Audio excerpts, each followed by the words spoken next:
It is not surprising when I hear the pick yourself up by the bootstraps myth perpetuated by white privileged people, but I continue to be shocked by how many black people have bought into it. The American dream of starting off poor and through hard work moving up the social and economic ladder is a false reality for most Americans. In fact, social mobility in the United States is far lower than in similar countries.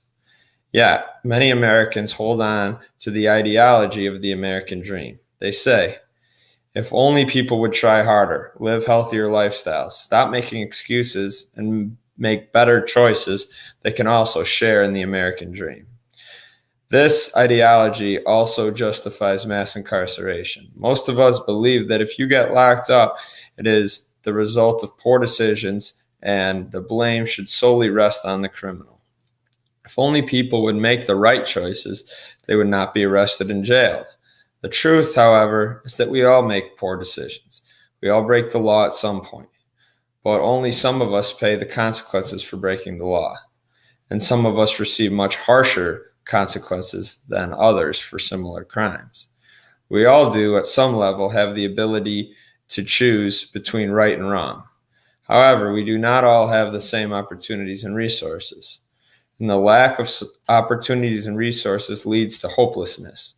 And when there is no light at the end of the tunnel, we are forced into bad decisions. Michelle Alexander explains the danger of believing in the mentality of individual responsibility and how it has made it difficult for many of us to understand the inhumanity of the prison industrial complex. In her book, The New Jim Crow, she explains that the genius of the current caste system and what most distinguishes it from its predecessors is that it appears voluntary. People choose to commit crimes, and that's why they are locked up or locked out, we are told. This feature makes the politics of responsibility particularly tempting, as it appears the system can be avoided with good behavior. But herein lies the trap.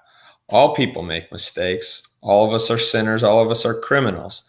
All of us violate the law at some point in our lives. In fact, if the worst thing you have ever done is speed 10 miles over the speed limit on the freeway, you have put yourself and others at more risk or of harm than someone smoking marijuana in the privacy of his or her living room. Yet, there are people in the United States serving life sentences for first-time drug offenses, something virtually unheard of anywhere else in the world. Although mass incarceration is different than slavery and Jim Crow, it also has many similarities. It is an ineffective approach at reducing crime and drugs, and an effective yet inhumane system of racial and social control that affects Black and Latino people disproportionately.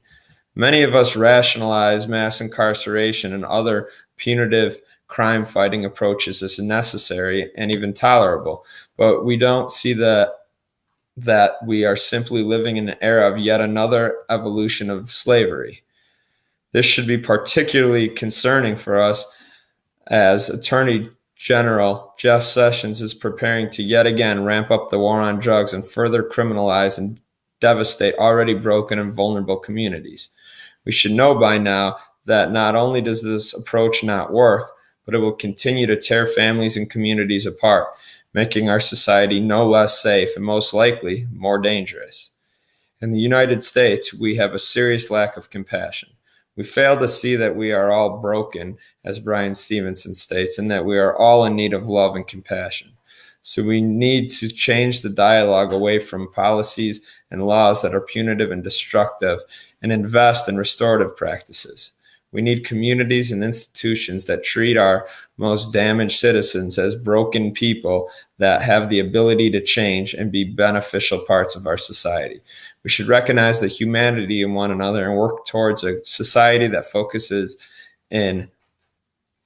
on rehabilitation and not retribution.